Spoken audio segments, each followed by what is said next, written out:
Hello, today I'm going to talk about the speech of Martin Luther King, I Have a Dream. There are five parts of my presentation, including the introduction of the presentation, I Have a Dream speech context, and the rhetorical analysis of I Have a Dream, as well as the ideally analysis of I Have a Dream, and the final part is the conclusion. First of all, I have a dream of it's a public speech that Martin Luther King, who is a civil rights leader in the United States in 1963, and the speech attracted more than 250,000 supporters in Lincoln memory, and the speech was regarded to be the most famous iconic speech in the history of United States. I Have a Dream is an inciting and encouraging speech, and it strongly expressed the dream of black people for equality and freedom.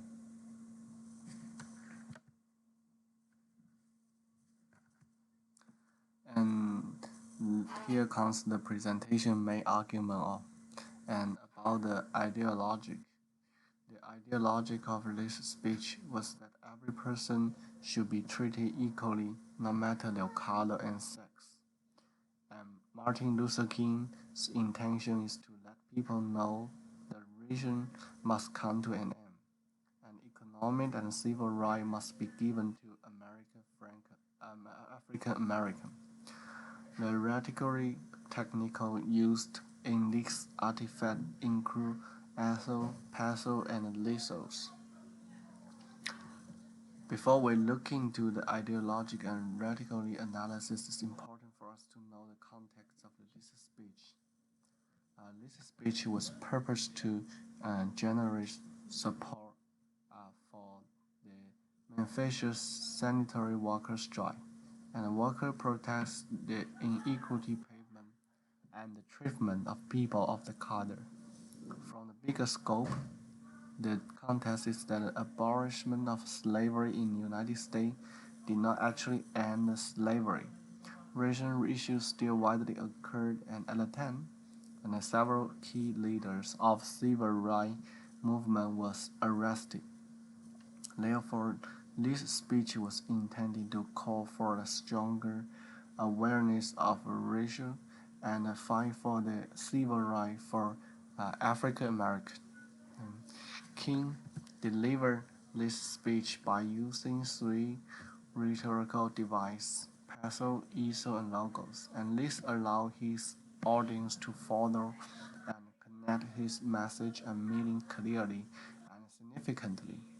And pencil is to invoke emotion among the audience, and easel is to use the power, reputation, and influence of a person to convince his audience. And logos is to use logical evidence and speech to make audience accept his ideas. And first, let's look at the use of pathos. The use of pathos makes the audience with empowerment and compassion, making his speech deliver with great passion, and this makes audience feel determined. For example, Martin Luther King used the phrase, "Now is the time," to make his audience empowered to take out action. There's a clear anger expressed in this speech in terms of how African Americans are treated badly and their well-being is limited. And King used a number of imaginary to create meaningful pictures, such as the quicksand of racial injustice, sweltering summer of Negroes' legitimate disconnect, and sealed in the flame of Winsley injustice. He also connected with his audience by using his own personal reference as a father who wants nothing but the best for his children. This makes people who are fathers to stand in line with King. In terms of the use of logos, King used many examples and incredible resources to support his ideologic. For example, he refers to Abraham Lincoln, who claimed the abandon of slavery and signed the Emancipation Proclamation. He says that the emancipation and proclamation could give hope to millions of Negro slaves. He also refers to the Declaration of Independence and the Constitution. He used its reference and resource with the dream of Black America, making himself in line with the audience. The opening of his speech is very logical and powerful. He emphasized that people attend a great demonstration of the freedom. As for the author, King used his own reputation and image to attract audience to attend a speech. Furthermore, he refers himself to be multiple identity including father, Black American, racial victims, and activities for equity. Through years' effort, he demonstrated great personality and leadership for the Black American leader. Next, I will analyze how King reinforced his ideology in this speech. To reinforce his meaning, King used a number of metaphorical speech and symbolism, which can help to explain to his audience why they must be equal. For example, he said American gave promise to African, while the promise was empty. He used a more proper symbol insufficient funding in his speech to stress American promise was empty. He mentioned that to believe the back of justice ban rock, and the ban rock should be ended. Therefore, African Americans should stay out of the racial segregation. In this speech, King also emphasized that they should adopt nonviolence and peaceful methods to end discrimination. As he said, we must forever conduct our struggle on a high plane of dignity and this principle. We must not follow our creative protests to degenerate into physical islands.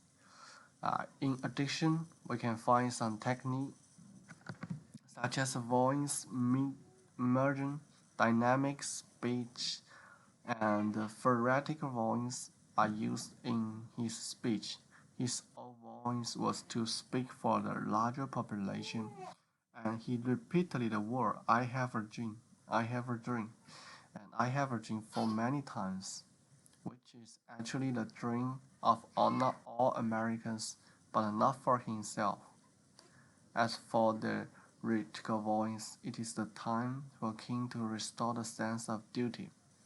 King regards the duty to his own responsibility to help Africa to gain their equity. As he said, now is the time to make justice a reality for all children's goal. As for the dynamic spectacle, it has considered many consensual factors. His speech can be said to deliver with the right content in the right place and the right time. Thinking about if King did not deliver this speech at the right time, it is possible that King might be arrested by the white police, and he may not be able to deliver such a wonderful speech. So, in the end, this is my conclusion. So thus we can conclusion that I Have a Dream has the ideology to convince people to fight for their equality and freedom. African American have the right for freedom and equality. King, to support his argument, King used Ethel Peso Liso to support his argument. His use of this technique was a great demonstration of his communication and public speaking skill. And he also used many real examples and symbols to reinforce his ideology. Overall, his speech is excellent and one of the best speeches in American history. And this is the end of my presentation. If you have any question, I can take it.